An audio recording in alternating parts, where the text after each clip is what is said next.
ভালোবাসা সুন্দর, তবে সেটা সঠিক মানুষের সাথে হলে সেই মানুষটা তোমাকে সব ঝড় ঝাপটা থেকে আগলে রাখবে, যে তোমার এফোর্টসের মর্যাদা দেবে, সম্পর্ককে স্বীকৃতি দেবে। না হলে কিসের ভালোবাসা আর কিসের ভালো থাকা? যার থেকে তুমি মেন্টাল সাপোর্ট না পেয়ে মেন্টাল ট্রমা পাও, সেই মানুষটা তোমাকে ডিজার্ভ করে না।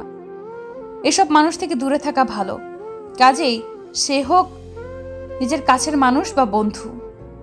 আসলে বলে না, দাঁত থাকতে দাঁতের মর্ম দিতে হয়। কিছু মানুষ ছাড়াও জীবন সুন্দর। সবচেয়ে সুন্দর রিভেঞ্জ হচ্ছে কারোর প্রতি কোনো রকমের অভিযোগ, অপবাদ, ক্ষোভ, ঘৃণা না রেখে মানুষটাকে ভুলে যাওয়া। জাস্ট মানুষটা আমার কেউ না, ব্যাস। তারপর দেখবেন আপনার ভেতরে আর কোনো অস্থিরতা নেই, আক্ষেপ নেই, হতাশা নেই। এমন প্রফুল্লভাবে বাঁচতে পারে কজন? নিজেকে মেন্টালি স্যাটিসফাই করতে পারলে জীবন আসলেই সুন্দর।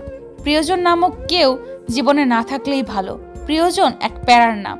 সে মেসেজ না দিলে কষ্ট লাগে, লেট রিপ্লাই দিলে কষ্ট লাগে, অবহেলা করলে, ব্লক দিলে কষ্ট লাগে, অন্য কারোর সাথে মজা করলে কষ্ট লাগে, বদলে গেলে কষ্ট লাগে, বিচ্ছেদ হলে কষ্ট লাগে, অন্য কারো হয়ে যাওয়া দেখতে খুবই কষ্ট লাগে। প্রিয়জনের মানসিক শান্তি মেলে না তা ঠিক না, কিন্তু মানসিক অশান্তিতে ডুবে যাওয়া লোকের সংখ্যাই বেশি হবে সম্ভবত। তাই নাইবা থাকলো কোনো প্রিয়জন, নাইবা হলাম কারো খুব বেশি ঘনিষ্ঠ, নাইবা রাখলাম কাউকে মনের মধ্যে। দুর্ভাগ্যবশত অধিকাংশের জীবনে এমন কেউ থাকে। যদিও মানুষকে অত্যাধিক গুরুত্ব দেওয়া কম করুন, কাউকে বেশি ভালোবাসতে যাবেন না। যেই মানুষটা যতটুকু ভালোবাসা পাওয়ার যোগ্য তাকে ততটুকুই ভালোবাসুন। যেই মানুষটা আপনাকে যতটুকু গুরুত্ব দেয় আপনিও তাকে ততটুকুই গুরুত্ব দিন। কারণ সবাই অধিক ভালোবাসা কিংবা অত্যাধিক গুরুত্ব পাওয়ার যোগ্য হয় না। বেশি গুরুত্ব দিলে মানুষ অবহেলা করা শুরু করে। তাই যেটুকুর যোগ্য তাকে ততটুকুই গুরুত্ব দিতে শিখুন, এর থেকে বেশি না। যৌবন বয়সে হাজারো মেয়ের সাথে চুটিয়ে প্রেম করা ছেলেটাও একদিন শুধু একজনের প্রেমে পড়ে। হাজারো মেয়ের মন ভাঙা ছেলেটির মনেও একদিন শুধু একটি মেয়ে করা নাড়ে। শুধুমাত্র সেই মেয়েকে তুমুলভাবে ভালোবাসে সে। এতটাই ভালোবাসে যে তার জন্য বহিমিয়ান যুবকটি নিজেকে পুরোপুরি বদলে ফেলে। অগোছালো ছেলেটি নিজেকে একদম পরিপাটি করে ফেলে। তারপর সেই মেয়েটির সাথেই চোখে এক আকাশ পরিমাণ স্বপ্ন নিয়ে সংসার করতে পারে। পাখিও তার বাসার ভেতরে খসে যাওয়া পালক রাখে না, অথচ মানুষ তার ভুল স্মৃতিগুলোকেও বুকের ভেতর আগলে রাখে। কারো মিথ্যে সুখের স্বপ্নের জোয়ারে ভাসতে ভাসতে এত দূরে ভেসে যাবেন না যেখানে গিয়ে ডুবে যাচ্ছেন টের পাওয়ার পরেও আর কুলে ফেরার শক্তি পাবেন না। কাউকে অবহেলা করা, কম প্রায়োরিটি দেওয়ার অর্থ কি জানো? তুমি তাদেরকে শেখাচ্ছ কিভাবে তোমাকে ছাড়া বেঁচে থাকতে হয়। একবার সেটা শিখে গেলে তাদের আর তোমাকে দরকার হবে না। তখন অভিযোগ বা আফসোস কিচ্ছুই যায় আসবে না। সময় থাকতে নিজের প্রায়োরিটি ঠিক করো। যাদেরকে জীবনে রাখতে চাও তাদেরকে ধরে রাখো। মোট কথা, ইগো আর এক্সপেকটেশন কম রেখে ক্ষমার পরিমাণ বাড়িয়ে দাও, দেখবে জীবন খুব সুন্দর চলছে। ভালোবাসার জন্য বহু মানুষ থাকে, মন দিয়ে মনের কথা বলার আর শুনবার মানুষ একজনও থাকে না।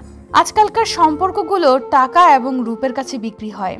পুরুষের টাকা থাকলে তার ভালোবাসা কিনতে পারে, আর নারীর রূপ থাকলে তারা ভালোবাসা বিক্রি করতে পারে। কিন্তু এই টাকা, এই রূপ কি কোনো সম্পর্ককে সুখী করতে পারে? না, কখনো না।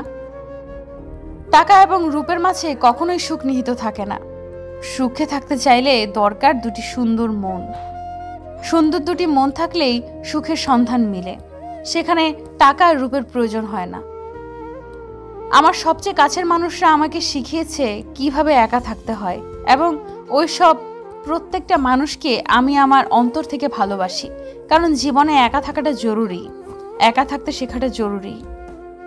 আপনার জীবনের পুরোটা সময় আপনি আপনার সাথে একজন না একজন মানুষ পাবেন, এমন নাও হতে পারে।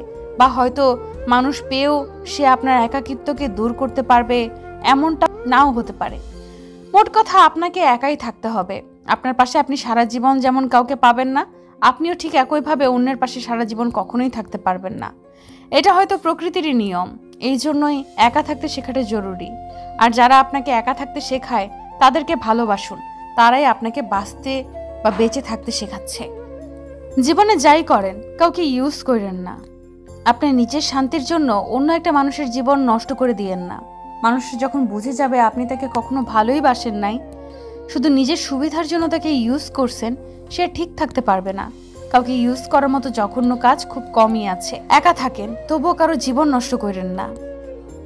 ভালোবাসা উচিত এমন একজন ম্যাচুর ছেলে মেয়েকে যে ভবিষ্যৎ নিয়ে দিক নির্দেশনা দিতে পারবে, নীরবতা বুঝবে, পারিবারিক সমস্যা না বললেই বুঝে নিতে পারবে, যার সাথে সকল অসুবিধার কথা মন খুলে বলা যাবে।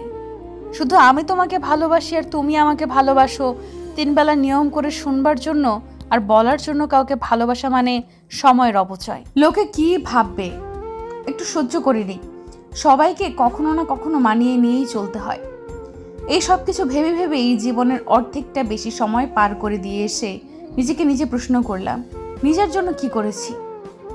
কিসের কারণে আমারই এত মানিয়ে নেওয়ার দায় থাকবে?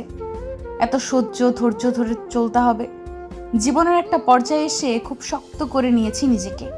এখন আর ব্যথা পেয়ে হাওমাও করে কান্না করি না, অভিমান করে গাল ফুলিয়ে বসে থাকি না, কারো কাছে কোনো কিছুর প্রত্যাশা রাখি না। আঘাত পেলে মায়ার কারণে সেখান থেকে যাওয়ার চেষ্টা করি না। সব কিছু নীরবে নিভৃতে মুখ বুজে সহ্য করি না। অভিনয় দেখে দর্শকের ভূমিকা পালন করি না। আমার লেজে পা দিলে ভেতরের আমিটার কারণে হয়তো ছোবল মারতে পারি না, কিন্তু ফনা অন্তত তুলি। ধাওয়ার বদলে পাল্টা ধাওয়া দেওয়ার চেষ্টা করি, যাতে আমার ভদ্রতাকে আর কেউ দুর্বলতা মনে করে বেনিফিট নিতে না পারে। মনে রাখে, শুধু ভুলে যায় সে কতটা মূল্যবান। করুণাও এক ধরনের ভালোবাসা, তবে তা ক্ষতিকারক ভালোবাসা। এই ভালোবাসা মানুষকে অসুস্থ করে দেয়। শোনা কথায় কখনো কান দিবেন না। এতে শুধু কানটাই নষ্ট হবে না, গোটা জীবনটাও নষ্ট হওয়ার থাকবে সম্ভাবনা। কতটা সহ্যের পর শক্ত হয়ে গেছি, কতটা আঘাতের পর ঘুরে দাঁড়িয়েছি, কতটা অবহেলায় বদলে গেছি, কতটা অভিনয়ে সরে এসেছি। সে খোঁজ কারো কাছে নেই, সে খোঁজ কেউ রাখেনি, আর রাখার প্রয়োজনও বোধ করেনি। সবাই এটা জাহির করতেই ব্যস্ত আমি বদলে গেছি। আমার বদলে যাওয়ার পেছনের কারণ কেউ দেখেনি আর দেখার চেষ্টাও করেনি, কারণ সবাই নিজের মতো ভেবে নিতে পারলেই শান্তি পায়, 4-5টা কথা শোনাতে পারে। আর কি চাই? মানুষের আসল কাজই তো হলো সুযোগ পেলেই জ্ঞান দেওয়া এবং দোষ খুঁজে বেড়ানো। এই কাজে কিছু কিছু মানুষের জুড়ে মেলা ভার।